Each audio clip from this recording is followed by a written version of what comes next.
This is a demonstration on how to create a particular colour and weave effect, so an optical illusion, using a basic lifting plan in weave in order to create a certain effect.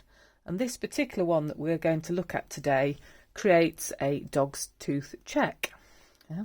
So here you see we've got the instructions and the way in which we're going to be lifting.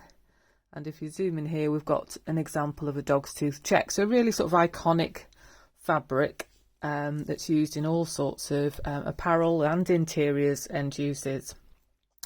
So what do I need? I need some strips of paper. These have been cut about centimetre wide. And in this case, in order to create a dog's tooth check, what I've got is 4 blue, then 4 of a contrasting colour. So these could be black and white, you know, red and yellow, whatever you fancy. I'm using blue and then this sort of gold and then blue again. And ultimately, we could just keep putting out 4 blue, 4 gold to create a much bigger area of this to sort of emulate what would happen in a cloth. But we're just going to focus on seeing just over 1 repeat. So 1 repeat just looks like that. So those first 8 threads, and what we've done is laid these out as if we would in a loom. So here we've got the threads that would be running through in the warp direction, and you'll see I've numbered these across the bottom 1 to 12, and this corresponds with the numbers on my paper.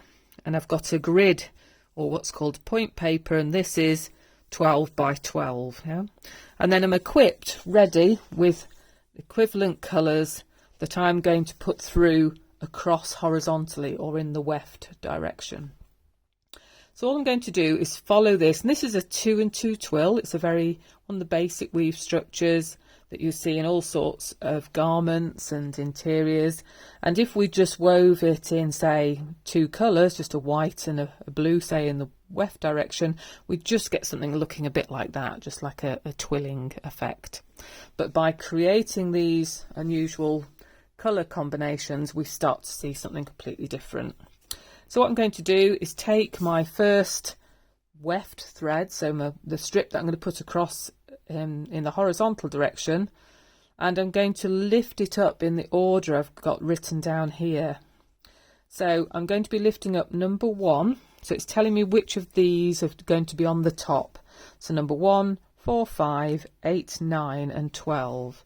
So number 1, 4 and 5, 8, 9 and 12 are going to lift up. And you notice it doesn't matter, we're sort of ignoring what those colours are at this stage. We don't want to think about the actual colours in the warp. We're just going to look at what's lifting, because otherwise it can get very confusing. So move on to the second one. Again, it's the same blue. So this time I'm lifting 1 and 2, 5 and 6, and 9 and 10. And you'll notice in this particular structure we've always got 2 lifting and 2 not lifting. So it creates, but it steps up and it creates this twilling effect. Back to the blue again, because I've done the first 2. I'm on to number 3 here. So let's read across. So we've got 2, 3, 6, 7 and 10 and 11 up. So 2, 3, 6, 7, 10 and 11 are lifting up. So pop my thread across. So we're going to do another one. So on to the 4th one. So we've got 3, 4, 7, 8, 11, 12. 3, 4, 7, 8, 11, 12. Get a nice little rhythm going as we start to go through this, because now what we're going to be doing is lifting again the same combination. Can you see here as we did here? But we're moving to our second colour. So for me, that's this gold. And for pick number 5, I'm lifting 1, 4, 5, 8, 9 and 12. So 1, 4, 5, 8, 9 and number 12, which is my last one on here.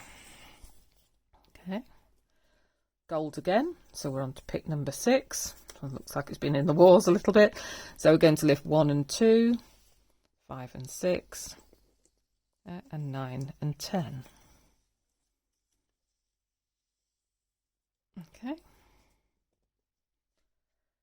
Next goal, so on to number 7 pick. So we've got 2 and 3, 6 and 7, 10 and 11. Don't know why that 12, see that 12 shouldn't be there, so ignore that, yes.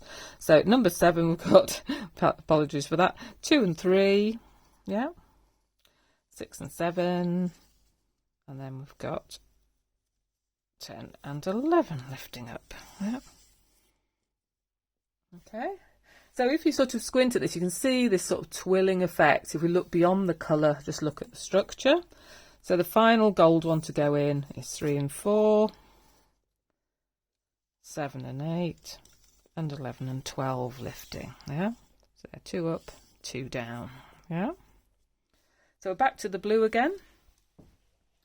So here we're going to then look where we are. So we're on this pick, number 9. So again, it's the sort of the same as this bit, because the 2 and 2 twill as a structure keeps repeating just on a very tiny 4x4 square. So we're going to lift number 1, number 4 and 5, number 8 and 9, and number 12. This should start to feel familiar. I think I have done this before, but I'm just back to this colour again now, back to my blue. Then for pick 10, we've got 1 and 2 lifting, 5 and 6 lifting, and 9 and 10 lifting. Okay. And then number 11, 2 and 3 lifting, so my brain's gone, 2 and 3 lifting, 6 and 7 lifting, and 10 and 11 lifting. Yeah. So when it's at this scale, it's quite easy to get your fingers in there. So it's making sure it's nicely secured, you know, and you're sort of nicely sort of beating down these as if you're on a loom and you're beating that loom down. And finally, number 12, got 3 and 4 lifting, 7 and 8 lifting, and 11 and 12 lifting. So I'm hoping you can therefore see a bit of Dogtooth Check. Now it's got a very distinctive you know, sort of design to it, yeah. And this, if we kept repeating, so we come back down, so we wouldn't come back to here because we'd end up with blues again. But if we just carried on with that lifting combination, we could go back to the gold, yeah. So again, I'd lift 1, 4 and 5, yeah, 8 and 9, and 12, yeah. So if I wanted to carry on, yeah, just go back to the gold, and again then 1 and 2, 5 and 6, 9 and 10. You could number at the top as well of your threads if that was easier, somewhere up here if that's easier to get through, but you can see now I'm starting to create quite a big area of Dogtooth Check. So you could start to you know, change this up, create different strips of colour, create some features in it as you would do if you were creating something like this in industry.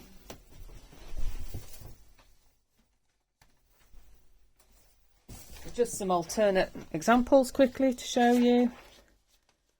So we see here Dogtooth Check, but with quite fancy yarns. So we've got some sort of gimp yarn, so uneven, different colour and weave effect, but this case, you know, it's got lovely sort of lustrous lurex yarn in it. Some very fancy examples.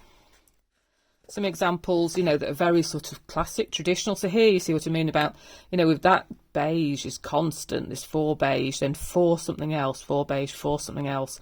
So the designer might have started 4 beige, 4, you know, brown all the way through, but then they've changed it up and replaced that for red in places, and going across they've gone for a darker colour.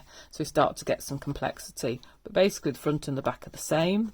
In this example, this is called a double cloth, and we see colour and weave on the face, and we've just got plain on the back, so that might have been like a coating fabric. Other sort of fancy effects. Some of these are out of the archive, so we've got some lovely sort of rusty staple marks, but it just shows you how, you know, these sort of designs have been going for a long time. We're constantly reinventing them, coming up with new combinations. This is lovely, bit of dog's tooth in here, and then other colour and weave effects. So this is where we've got end and end, 2 alternate colours. We start to get this sort of zigzag effect as well, and just other classic, and then some really sort of classic designs. So here we see, you know, a bit of Prince of Wales check. If we zoom in on that, you can see it's black and white, but then it's got this lovely blue over checking it. So I hope that's just given you a brief introduction into, you know, creating really optical illusions using a simple weave structure and changing up the combination of colours.